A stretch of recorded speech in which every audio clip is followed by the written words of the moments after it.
ነገር ተዘጋግቷል። ምንም አልፈልግም። አካውንቴም ሁሉም ተዘጋግቷል።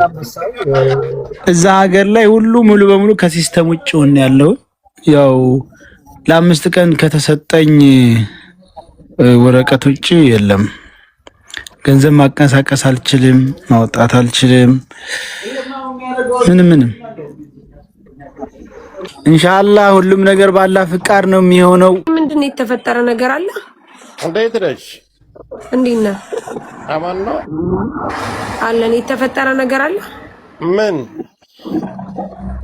አውቃለሁ። ሰያ እያሉ አላስቀመጡኝም። ጆከር ያቃላሉ። ምን እንደሆነ አላውቅም። ያ ከእናንተ ሀገር ተባረዋል።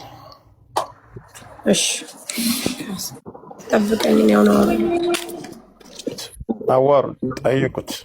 ፖስት አላደል አላያችሁትም? የፖስተው ኦኬ። እሺ ማይ እንዴት ነህ? አማን ነው።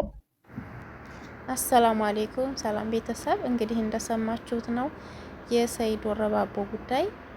በጣም ያሳዝናል አንዳንድ ጊዜ ማለት ነው።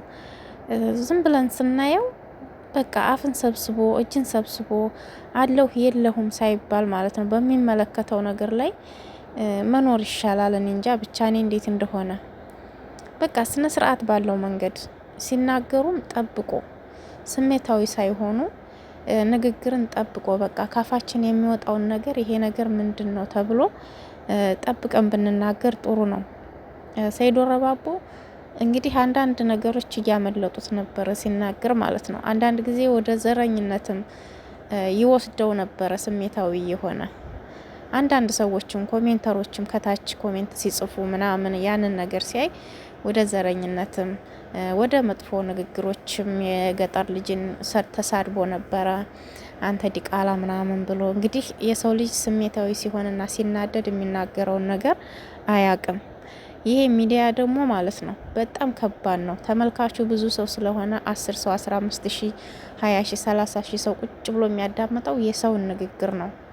በዚያን ሰዓት በቃ ብድግ ብለው ሄደው ከሰውታል። እንግዲህ ተመልከቱ። ባለፈው ከሳኡዲ በዚሁ ጉዳይ ነው የወጣው ብለዋል።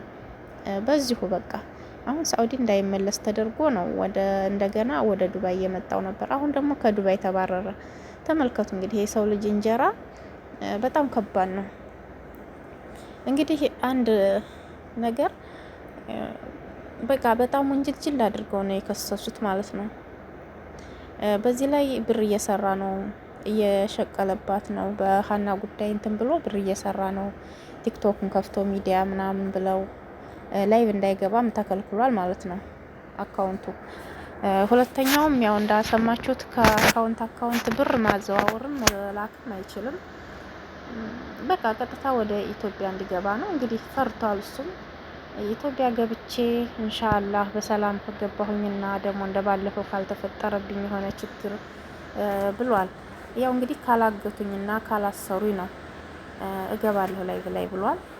ኢንሻአላህ አላህ ይጠብቀው። ለማንኛውም ሰውኛ ክፉ አንመኝም። ሀገራችንንም ሰላም ያለ ያድርግልን። ግን እንደዚህ አይነት ተንኮሎች ቢቀርብን ይሻላል። ወላሂ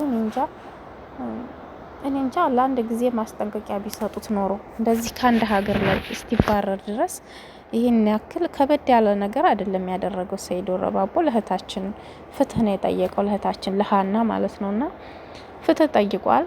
ያው አንዳንድ ነገሮችም ንግግሮቹ ቢሳሳትም ያችን የጠበቃችኋትንና ያስጠላችሁን ነገር ይሄን ነገር እኮ ተናግረሃል ብላችሁ ማስጠንቀቂያ ብትሰጡትና ለአንድ ጊዜ ሁለቴ ደግሞ ሁለተኛ ከደገመ ብትከሱ ታሪፍ ነበረ። ብትተዛዘኑ ብትተባበሩ በጣም አሪፍ ነው። ግን እንጃ ተንኮላችን በዛ እንደው ብቻ አላቅም። እኔ አሁን ዘበን ላይ አንዱ ለአንዱ በቃ የዛን ሰው መውደቅና የዛን ሰው እንትን ነው የምንፈልገው። ለምን እንደው አላቅም። ማስጠንቀቂያ ሰጣችሁት ይቅርታ ጠይቆ አስቀይሟችሁ ከሆነ እንደዛ ብታደርጉት ኖሮ። የሰው ልጅ እንግዲህ ለስራ ነው የወጣው፣ ተቀጥሮ ነው የሚሰራው። የራሱ ሱቅ አይደለም የልብሱ ሱቅ ተቀጥሮ ነው የሚሰራው እንደ ማንኛችንም ማለት ነው እዛ ሱቅ ውስጥ እና ልብስ ሲሸጥ ደግሞ አላየነውም። ቁጭ ብሎ ለእህታችን ነው 20 ሺህ ሰው 30 ሺህ ሰው ምናምን እየተሰበሰበ እዛ ቤት ሲያዳምጡ የነበሩ። በቃ ለምንድን ነው እህቶቻችን የሚታፈኑት እዛ ድንበር ላይ? ወደ ሀገር የሚገቡትንም ከኢትዮጵያም ወደ ሳኡዲ ወደ ስደት የሚመጡትም ለምን ይታፈናሉ የሚል ነው እንግዲህ ጉዳዩ የተነሳው ነበረ። ሀና ስለምንድን ነው ሳትሞት ሞተች ተብላ እንደዚህ የምታደርጉት ነበረ። እንግዲህ ወንጀል ላደረጉት ማለት ነው። እንግዲህ ምን ይደረጋል? ለማንኛውም በሰላም ይግባና በሰላም ይኖር። ለሰው ልጅ ተንኮል እንትን ማለት መመኘት የለብንም። ሁላችንም ብንሆን ነገ በእኛ ይደርሳል።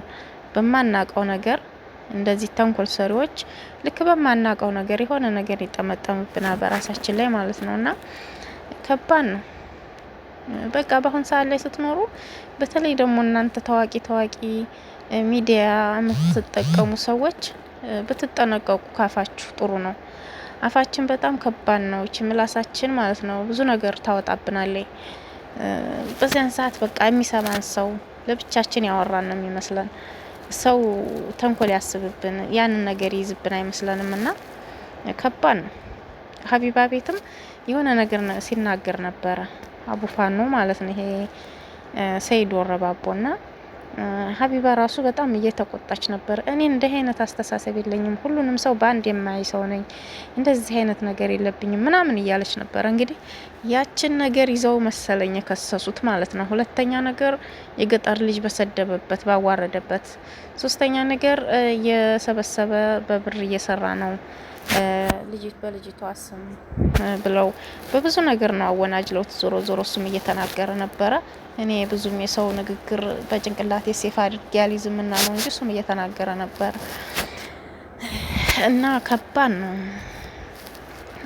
ትላልቅ ሚዲያ ተጠቃሚዎች ዞሮ መጠንቀቅ አለባችሁ ማለት ነው። ይሄ ዘረኝነት የሚነካ ነገር አገራችን ላይ ያለው ይበቃል።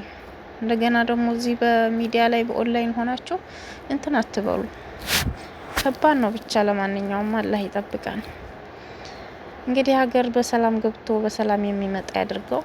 ነጃትም እየተናገረች ነበር ራሱ ለምንድን ነው ይቅርታ አድርጉለት። ሰይድ ወረባቦ ለእህታችን ነው የጮኸው።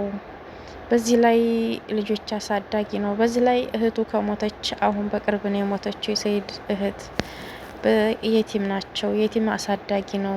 የእህቶችን ልጆች ማሳዳጊ ነው የሚሆነው ምናምን እያለች ነበረና ሀያ ማናት ነጃት እንኳን ነብስ አውቃ ማለት ነው። እቺ ነጃት ታቋት የለ እሷ እንኳን እንደዛ እያለች ነበረና አሁን እናንተ ከሷ አታንሱም። አስተያየት ብታደርጉለት አገር ከመግባቱ በፊት በቃ ይቅርብ ብላችሁ ዶሲዬ ነው የሚዘጋው የሚባለው እንደዛ ነገር ክሱን ብታነሱለት እንትን ይል ነበረ።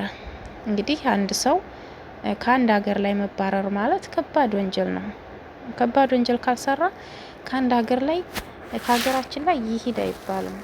ይሄ ነገር ከባድ ወንጀል ቢሆን ነው እንግዲህ ሰይድ ወረባቦ የተከሰሰበት ጉዳይ ማለት ነው። ግን ለማንኛውም ብዙ ሀገሮች አሉ፣ ችግር የለውም ይሄዳል። ኢትዮጵያ ገብቶ በሰላም ገብቶ ከቤተሰቡ ተቀላቅሎ እንደገና ደግሞ የኢትዮጵያ መንግስት ደግሞ ወደ የትም ሀገር እንዳይወጣ እንዳያደርግበት ነው እንጂ ሌላ ሀገር ደግሞ ቀይሮ መሄድ ይችላል፣ ችግር የለውም። ግን ችግሩ ደግሞ በኢትዮጵያ የከሰሱት እንደሆነ የኢትዮጵያ መንግስት ደግሞ የትም ሀገር እንዳይወጣ ያደረገበት እንደሆነ የታገደ እንደሆነ ያ ነው ችግሩ እንጂ ሌላ ሀገር ሞልቷል ይሄዳል፣ ችግር የለውም። እና ማንም ሆነ ማንም የሰው ልጅ በቃ የሰው ልጅ ፍጡር ለሆነ ሰው ተንኮል አናስብ። ሰርቶ ይለውጥ፣ ሰርቶ ይብላ። በቃ አንዳንድ ጥፋቶች ስታውባቸው በይቅርታ በቃ ይቅርታ እንዲጠይቅ፣ ሁለተኛ ነገር እንዳይከሰትበት የሆነ ማስጠንቀቂያ ነገር ንገሩት። ሁለተኛ ሶስተኛ የሚደጋግም ከሆነ ወደ የሚመለከተው አካል ማዘዋወር ነው፣ ሌላ ነገር የለም ማለት ነው። እንግዲህ አላህ ይጠብቀን። ለማንኛውም እህታችንንም አላህ ድምጿን ያሰማልን።